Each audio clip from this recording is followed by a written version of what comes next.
ഉന്നതമായിട്ടുള്ള സ്ഥാനത്തിരിക്കുന്നവരല്ലേ, നിങ്ങൾ ഒരു കാര്യത്തിൽ എനിക്കൊരു തീരുമാനം ഉണ്ടാക്കി തരണം. അതിന് വേണ്ടിയിട്ടാണ് ഞാൻ ഇവിടെ വന്നത്. അല്ല, എന്താ പ്രശ്നം? എന്താ?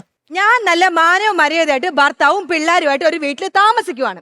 എന്റെ വീടിന്റെ അപ്പുറത്ത് ഒരുത്തി എന്ന് കെട്ടിക്കേറി വന്നോ അന്ന് തൊട്ട് തുടങ്ങി എന്റെ കഷ്ടകാലം. എന്താണ് പ്രശ്നം? എന്താണ്?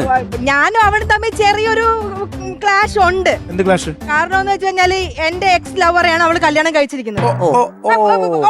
ഒന്ന് വെക്കണ്ട, എനിക്ക് അതിൽ വലിയ ഈഗോ ഒന്നും ഇല്ല.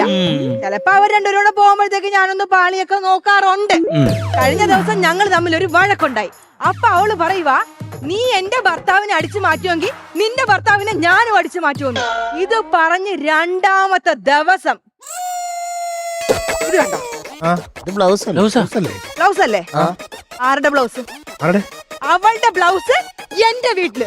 ഇതിനൊരു സമാധാനം പക്രു ചേട്ടൻ ഉണ്ടാക്കാതെ ഞാൻ ഇവിടുന്ന് പോവില്ല. ചേട്ടനാണോ അവളുടെ ഭർത്താവ്? അല്ല, ഈ ബ്ലൗസിന്റെ വിഷയത്തിലൊക്കെ ഞാനെന്ത് സമാധാനം ഉണ്ടാക്കിയേ പറ്റത്തുള്ളൂ. അല്ല, ഇത് പ്രശ്നക്കാരി ആരാ? പ്രശ്നക്കാരനെ വിളിക്കട്ടെ. എടി ഗീതേ, വീടിന്റെ അകത്ത് കയറിയിരിക്കാതെ ഇങ്ങോട്ട് ഇറങ്ങി വാടി. ഇത് കട്ടക്കലപ്പിലാണ്. ഇത് നിന്റെ ബ്ലൗസ് ആണോ? എന്റെ ബ്ലൗസ് കൂറ നിന്റെ ബ്ലൗസ് ആണോ? എന്റെ ബ്ലൗസ് തന്നെ ആണല്ലോ. ഈ ബ്ലൗസ് എങ്ങനെ എന്റെ വീട്ടിൽ വന്നെന്നുള്ളത് നീ സമാധാനം പറഞ്ഞാ പറ്റൂ. അത് കാറ്റടിച്ച് വന്ന് കാണും. എന്തടിച്ച്? കാറ്റടിച്ച് വന്ന് കാണും. അയ്യോ, ഇതിന് മാത്രം കാറ്റടിക്കാൻ ഇങ്ങനെ അങ്ങ് കിടക്കുവല്ലേ? മര്യാദക്ക് സത്യം പറഞ്ഞോ, ഈ ബ്ലൗസ് എങ്ങനെ എന്റെ വീട്ടിൽ വന്ന്? നിനക്കിപ്പൊ സമാധാനം അറിയണോ? അറിയണം. എന്നാ ഇത് ആരടിപ്പാവാടി? ഇത് ആരടിപ്പാവാടി? പറയടി. എന്റെ അടിപ്പാവടയല്ലേ? നിന്റെ അടിപ്പാവടെങ്കിലടി എന്റെ വീട്ടിനകത്ത് വന്നത്. അത് കാറ്റടിച്ച് വന്നതായിരിക്കും. ആരടിച്ചു വന്ന്? കാറ്റടിച്ച്. അതിന് മാത്രം കൊടുങ്കാറ്റ് ഇവിടെ വീശുണ്ടല്ലോ. ഇതിന് സമാധാനവും പക്വച്ചേട്ടൻ പറയണം. എവളടുത്ത് ഞാൻ വെല്ലുവിളിച്ച് എവളെ ഭർത്താവിനെ ഞാൻ വളയ്ക്കുമെന്ന് അതിന് പ്രതികാരം ചെയ്യാൻ വേണ്ടി എവള് മനഃപൂർവ്വം എന്റെ വീട്ടിനകത്തുനിന്ന് ആ ബ്ലൗസ് എടുത്തോണ്ട് പോയതാണ്. അങ്ങനെയാണെങ്കിൽ എന്നെ കളിയാക്കാൻ വേണ്ടിട്ട് നീ മനഃപൂർവ്വം എന്റെ വീട്ടിൽ വന്ന് ബ്ലൗസ് അടിപ്പോടെ എടുത്തോണ്ട് പോയതല്ലടി. നിർത്തടി നിന്റെ അട്ടഹാസം. പക്രു ചേട്ടാ, വേറൊരു കാര്യമുണ്ട്. എന്റെ വീട്ടിൽ ഞാനും എന്റെ ഭർത്താവും കൂടെ വളർത്തി വലുതാക്കിയ ഒരു തെങ്ങുണ്ട്. ഞങ്ങൾ രാവിലെ അതിന് തടം വെട്ടും, വളവിടും, വെള്ളം ഒഴിക്കും, എല്ലാം ചെയ്യും. അതിലാണെങ്കിൽ തേങ്ങയാണെങ്കിൽ ആർത്ത് പിടിച്ചിട്ടുണ്ട്. എല്ലാ തേങ്ങയും വീഴുന്നത് ഇവളുടെ പറമ്പിൽ. ഇവൾ ഒരു ഒറ്റ തേങ്ങ എനിക്ക് തരത്തില്ല. ഞാനും എന്റെ ചേട്ടനും കൂടെ മുളകരച്ച് കഴിക്കുമ്പോ ഇവളുടെ ഭർത്താവും കൂടെ തേങ്ങ അരച്ച് ചമ്മന്തി കഴിക്കും. അത് കഷ്ടമായി പോയിട്ടോ. 5 തേങ്ങ കിട്ടുമ്പോ ഒരെണ്ണമെങ്കിലും അവർക്ക് കൊടുക്കുക. പിന്നെ അവളെ സൈഡ് ഉടനെ അങ്ങ് ചേർന്ന് എടി ഞാൻ പറഞ്ഞതിന് മുന്നേ നീ കയ്യും കാലും ഒക്കെ കാണിച്ച് അവരെ അങ്ങ് വളച്ച് കയ്യിലെടുത്തല്ലേ. എന്റെ വീട്ടിലെ ഞാൻ കല്യാണം കഴിഞ്ഞ് വന്നപ്പോ എന്റെ മരിച്ച അമ്മ എനിക്ക് ഇത്രയുള്ള ഒരു കോഴിക്കുഞ്ഞിനെ തന്നു. ഞാനത് പൊന്നേ പോറ്റി എന്ന് പറഞ്ഞ് വളർത്തി വലുതാക്കി തീറ്റയിട്ട് കൊടുത്ത് വളർന്നത് മുട്ടയിടാൻ പ്രായമായപ്പോ രാവിലെ ഞാൻ അങ്ങോട്ട് അഴിച്ചുവിടും. അഴിച്ചുവിടുമ്പോ ഇവള് എന്ന് പറഞ്ഞ് വിളിച്ച് അതിനെ അങ്ങ് കൊണ്ടുപോകും. അതാണെങ്കിൽ എവളെ വിറക് പറിക്കാത്ത ചെന്നിട്ട്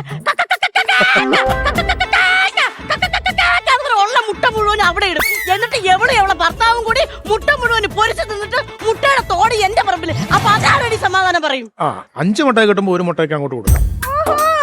അവളെ കണ്ടപ്പോ അങ്ങോട്ട് മതിമറന്ന് പോയല്ലേ? എന്താ തേങ്ങയുടെ കേസ് എന്താ സംസാരിക്കാത്തത്? സംസാരിച്ചില്ല.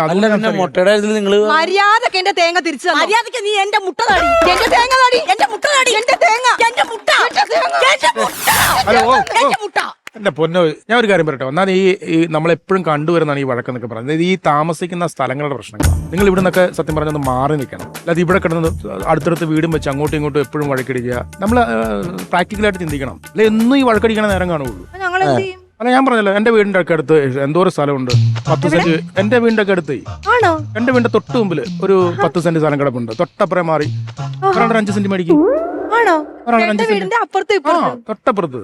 ഞാൻ പറഞ്ഞേ, അതാകുമ്പം എന്തെങ്കിലും ആവശ്യമുണ്ട്. ഇപ്പൊ ഞാൻ പറയാം, ഒരാൾ ഇവിടെ വീട് വെച്ചു. ഇനിയിപ്പം കുളിക്കുന്ന സമയത്ത് വെള്ളം തീർന്നു പോയോ, ഒറ്റ വിളി വിളിച്ചാൽ മതി.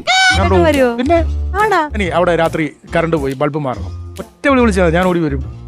പിന്നെ ഞാൻ പറഞ്ഞ നമ്മൾ അങ്ങനെ ചിന്തിക്കണ്ടേ. അല്ലാതെ എപ്പോഴും ഈ ഭർത്താക്കന്മാരുടെ പേരും പറഞ്ഞ അടിപ്പാടം ബ്ലൗസിന്റെ കാര്യം പറഞ്ഞു.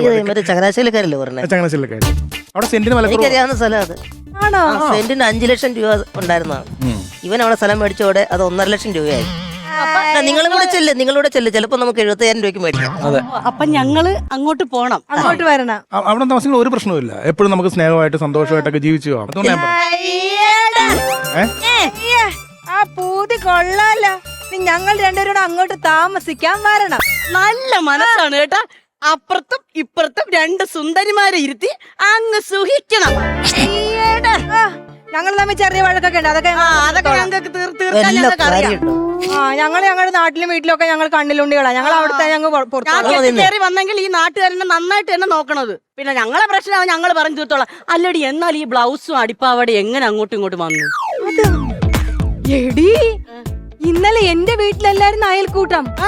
ആ ലത നിന്റെ വീട്ടിൽ പോയിട്ടല്ലേ എന്റെ വീട്ടിൽ വന്നത്. അപ്പൊ അവളാണോടി ഇതൊക്കെ എടുത്തോട്ട്? എടി വാടി, ഇന്ന് അവളെ പണി നമുക്ക് തീർക്കാം. വാടി. അതെ, വാ അവളുടെ വീട്ടിൽ പോ. ശരി കേട്ടാ, ശരിയാക്കി തരാം കേട്ടാ.